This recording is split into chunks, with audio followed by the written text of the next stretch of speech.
Yuhuuddu waa qowmiyad ku kala baahsaneyd caalamka oo idil, gaar ahaan Yurub.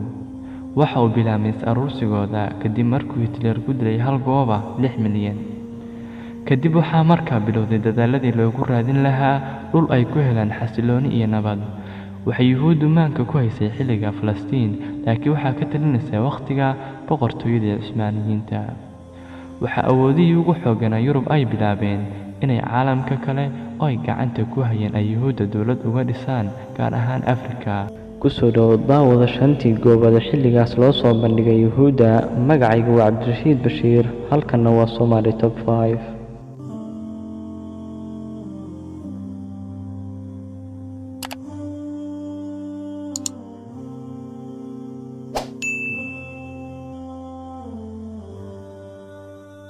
Barnaamijka Ingiriiska ee Uganda wuxuu ahaa qorshe lagu siinayo dadka Yuhuudda qayb ka mid ah dhul ahaan.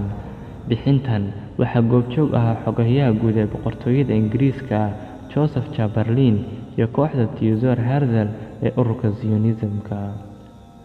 Sanadii 1903 Ingiriisku wuxuu heshiis kula galay Zionism-ka dhulka maanta loo yaqaan Uganda, Tanzania, Kenya ilaa laga soo gaarayo xuduudka Soomaaliya oo uu maamulayay gumaystihii Talyaaniga. Wuxuu gaarayaa baaxadda dhulkaas 5,000 mayl oo laba jibaaran oo u dhiganta 13,000 kiiloomitir iskuweer. Wareejinta dhulkan laguma guulaysan, waxaana bilowday gumaad ka dhan ah Yuhuudda ku sugan Russia iyo Germany, wuxuuna noqday heshiiskan hal bacaad lagu lisay.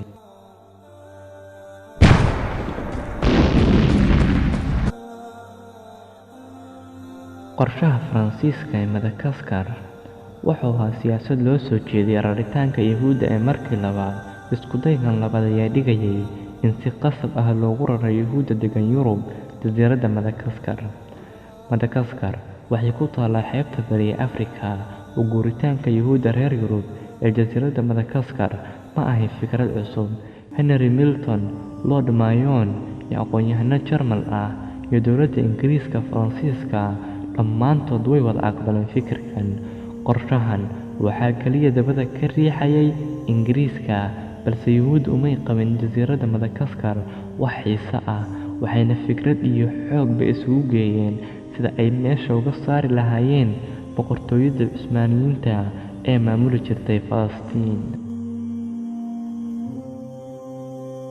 Qorshihii Talyaaniga ee Itoobiya iyo Soomaaliya, dhulka Yuhuudda la rabay inay maamusho ku yaalla bariga Afrika.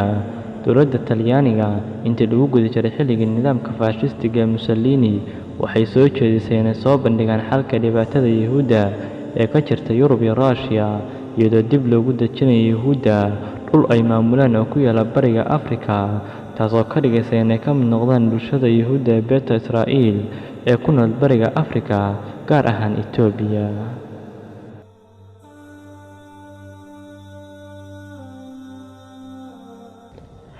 Barnaamijkii Boutadafi ee Australia intii lagu guda jiray dagaalkii labaad ee adduunka, ganacsade Melbourne wuxuu dejiyay qorshe uu ugu raray Yuhuudda ku silicsan Yurub xeebta koonfur galbeed ee Tasmania.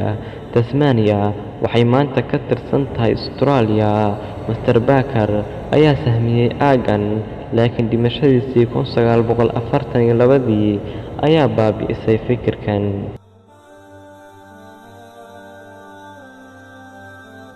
Qorshihii Yuhuudda ee Jabaan waxay 1930 soo jeedisay in la dejiyo qaxootiga Yuhuudda ee ka baxsanaya Naasigii Hitler ee qaxooti ahaan loo dejiyo dhul ay maamusho Jabaan waxay doonaysay inay la qaybsato dhaqaalaha ay wateen Yuhuudda ka baxsanaysa Hitler. Yuhuudda oo dhaqaalihii Yurub markaa gacanta ku haysay, gaar ahaan dahabka iyo lacagta, waxay soo jeediyeen inay qaxooti fara badan oo Yuhuud ah ay kaga caawiyaan in la dejiyo gobollada Manchukuo, Shanghai oo ay markaa xukumaysay Imbaadooryadii Jabaan. New York, 100,000 parade in great protest against Hitler's treatment of the Jews in Germany.